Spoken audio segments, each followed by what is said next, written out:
Good. Can you tell us why you wanted to talk and tell your side of the story? Why speak to us? Because most of the times when people see something happen like this, the person that do it don't ever get to tell their side of the story. So, did you shoot your girlfriend and burn her house down? Yeah, I did. You did. Yeah. Why? So in the beginning, everything was good. Like our life was good.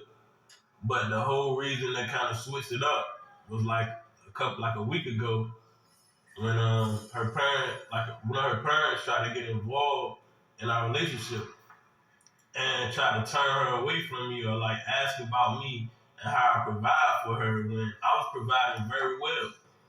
And it just made her like start to act different. I had been there with her for almost what, 15 months, 15, 16 months. And they had never like came to check on her. I only seen them come to check on her like twice out of like almost what, year and a half. And I had been there for her emotionally, physically, and spiritually, but it was like when she tried to move on to the next chapter in her life, when her mom asked spiritually, but it was like come to check on her like twice out of like almost what, a year and a half. And I had been there for her emotionally, physically, and spiritually, but it was like when she tried to move on to the next chapter in her life, when her mom asked, like, how would he provide? Now that she about to get a good job, how would he provide? I was getting ready to launch a business. I didn't just up and just wake up and do this. I didn't up and just wake up and do this. Had y'all had problems before? We had no problems at all. This was a build-up of just us taking a whole week. We had been in the house together for almost a year trying to get our business plans together. We had figured out a workout plan, a dieting plan, a financing plan. We had everything laid out. I even helped her get her business launched and sat there with her while she was trying to get her business put together when she had to actually run a church, go to college, take care of herself when she was sick, and also make sure that her parents was good. So at that time, I was helping her hold all the weight. So, like, at what point did you have a breaking point that led you to doing what you say you did as far as killing her? What was the movement that led to that? I had the breaking point when her mom kept calling and she was crying like, so what is he gonna do? Like, I'm sorry, like you messing with her head now. I'm in here trying to build a foundation with her, and y'all over this side.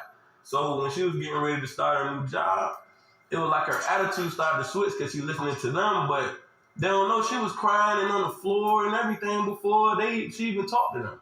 So now I'm trying to build a foundation over here with her. Y'all trying to come over here and build, but y'all never coming over. Y'all never actually putting in, and she's never telling y'all what I'm actually doing for her, so it make it seem like I'm not providing at all. So it sounds like you were saying parents. So why did you take it off on her? Because her attitude started to come out because so much was going on. Her attitude started to lash out, but then also had things I was dealing with at the time too. It's not just one thing you're dealing with when you just snap. It's not that. It's other things in life I was dealing with. I was wearing a sex charge that I had no involvement with, but my family told me to wear it just because I pleaded guilty to come home. But they didn't want me to clear my name or to face the person so I could clear my name. They wanted me to wear it. So I was also dealing with that, and I had just found out that I was cleared. I had just took a polygraph and I was cleared. So I was on probation for about 4 years. And out of the 4 years I was on probation never came in the house. But for some reason, they reset my probation after I took the polygraph, after knowing that I didn't do the sex crime. They reset it like I just came home after 4 years. So now they put me back on the high. I was on the low. I was getting ready to get off of probation. I was good. But that Friday she called on like, hey, I need to come to the house and I need to see where you at. I need to see what the room look like. I said, look, you ain't been in my house in 4 years. Nobody's been in my house out of like 6 probation officers in like 4 years. Why are you putting pressure on me now? And it's like 1 o'clock. You didn't tell me you was coming or anything. So telling me it's protocol. I have to do my job. This is what I'm supposed to do. I said, look, man, I already got enough stress going on right now. Me and Shorty over here trying to keep things level. I finally talked with her. She was like, she ready to go back to work. But honestly, she didn't want to go to work because she didn't want to leave me. But I said, go ahead and go to work. But her parent, her mom on this end was putting pressure on her and making her cry and break down. So then tell me what happened. You had a gun. Where'd you shoot her? I shot her in the head. And then you said. But I didn't just do that. She told me. Tell me what happened. You had a gun. Where'd you shoot her? I shot her in the head. And then you said. But I didn't just do that. She told me I pulled a dog inside of the room. I pulled a dog inside of the room. And I had it snapped already. I was saying red. So when I put a dog in the room, I was about to set the dog on fire. And she told me, she said, no, don't do nothing to the dog. You can take me and do whatever you want to do to me instead and let him live. So I did that. I did exactly that because she started making a lot of noise. I did exactly that. Do you have remorse for killing your girlfriend? I mean, when you snap, you don't think about remorse. You just snap. Shalom Yasharala, all praises and glory goes to our mighty power Yahweh. Ba'ashem Yahweh Shai, Ba'ashem Rakah Quadash, double honors to the apostles of Great Millstone.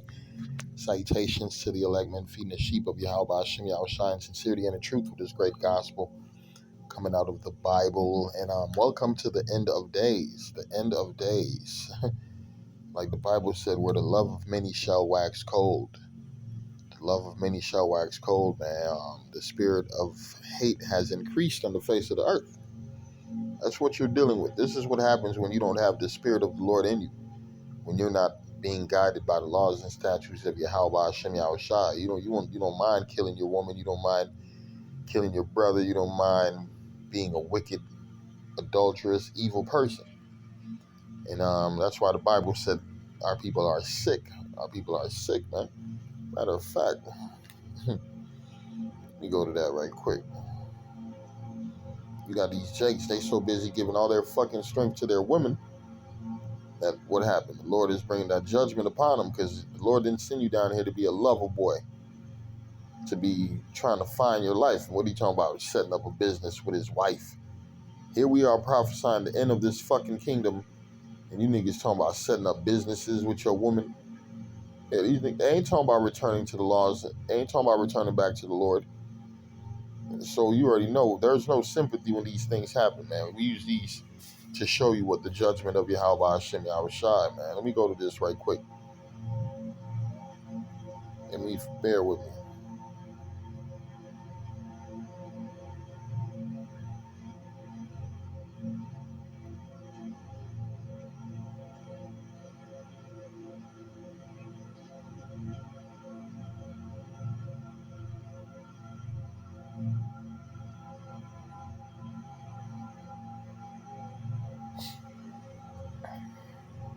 Read the book of Isaiah 1 and 5. Why should ye be stricken anymore? Ye will revolt more and more. The whole head is sick, and the heart is faint. Yeah, and Jake is sick. Jake is not dealing with the right mind right now. You gotta realize Jake is under the philosophies of Esau Edom. Jake has been raised by devils. And what has the devil trained him to murder, to slaughter, to hate, to kill, right? To steal, to destroy, to oppress, to afflict. That's the spirit that Jake done learned from Esau Edom, man. And we already know in this society, what else? Jake is being oppressed because the man did say he beat a case. And they had him 4 years. 4 years he fighting a case that he beat if it really happened. You know, this dude kind of bugged out. He ain't working with a full deck. This man is not working with a full deck, talking about setting a dog on fire. And she said, no, kill me instead, and he clapped her. You know this nigga ain't working with a full fucking deck. I'm reading again. It says, man, I'm going to start at verse 4. A sinful nation, a people laden with iniquity, a seed of evildoers. Look at this nigga right here. You can tell this is an evil-doing ass nigga. Children that are corrupters, they have forsaken the Holy One. They have provoked the Holy One of Israel unto anger. They are gone away backwards. Yeah, this dude is gone backwards. Why should you be stricken anymore? You've been with a chick for a year and a half, and you done killed her. It says killed 3 people. I didn't even go into the story of who else he killed, but man, this dude's a bug out. The Bible, that's why I had the verse, give not thy strength unto woman. You over here, my boo, I'm doing all this for her. I was doing that for her. I was her spiritual guidance. I was there. You are supposed to be that rock for your woman, but man, look, man, it's time to be looking for the Lord to deliver us and save us. And we coming to a time where the love for your woman will disappear if you ain't got if you don't got the Lord with you, if you ain't got the protection of Yahweh Hashem Yahushua. Because these people, they're going to see a difference in the people who are protected by the Lord and from the people who are not protected by the Lord. Because the people who don't have Yahweh, they ain't going to fucking eat in them days. They're not going to feel safe. They ain't going to have a smile on their face. You're going to see the difference. You're going to see the difference very soon. It said, why should you be stricken anymore? You will revolt more and more. The whole head is sick. The whole heart is faint. From the sole of the foot even to the head, there is no soundness in it. But wounds, bruises, petrifying sores, they have not been closed, neither bound up, neither modified with ointment. Yeah, because Jake is under a demonic spirit. Jake is under a demonic spirit, and their ways of thinking is not sense. It's not sense, and they're trying to find themselves in Babylon the Great. So we were working on a business together, me and my baby. We was working on a business together. I was doing so much for her. Her family didn't come see her. Man, Micah 2:10, it says, arise ye and depart, for this is not your rest, because it is polluted. It shall destroy you even with a sore destruction. Where's that man sitting at in jail? Probably about to get hit with the death penalty. You done killed 3 people. Oh yeah, you about to get hit with the death penalty. You done gave your girl a headshot and no remorse. The worst thing you could have did was a fucking interview. You got the spirit of no remorse. I'm gonna read Micah 2:10 again. Arise ye and depart, for this is not your rest, because it is polluted. It shall destroy you even with a sore destruction. A lot of you jakes who try to find yourself in this society, your ass sitting behind bars. A lot of you jakes who was more focused on your woman and your life in that household. Guess what? Your ass sitting behind bars. Your woman got another man. As an Israelite, you ain't supposed to be putting your woman above the Lord. And a lot of you don't believe in God, so guess what? You're in trouble. You're in trouble, buddy. Yeah, it's gonna be more things like this. More men killing their women, more women killing their men. Hey, the Bible said, Luke 12:53, this, the father shall be divided against the son against the father, the mother against the daughter against the mother-in-law against her daughter-in-law, the daughter-in-law against her mother-in-law. And he said also to the people, when you see the clouds pass, bear with me.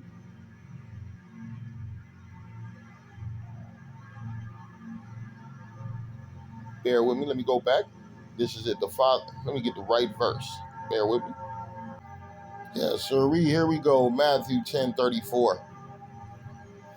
It says, think not that I am come to send peace on earth. I came not to send peace, but a sword. And we see peace on earth is not happening right now. It's nothing but anger. It's nothing but nation against, you got different nations against each other, a lot of racism on a higher level. The spirit of hate is everywhere. Moab can't fucking get a break, right? Police still shooting down Jackson like dogs, right? You got look at Russia on a mission. They got nothing but hate for Ukraine. They ain't showing no love to the Ukrainian woman or men, child. So the spirit of hate is in the air.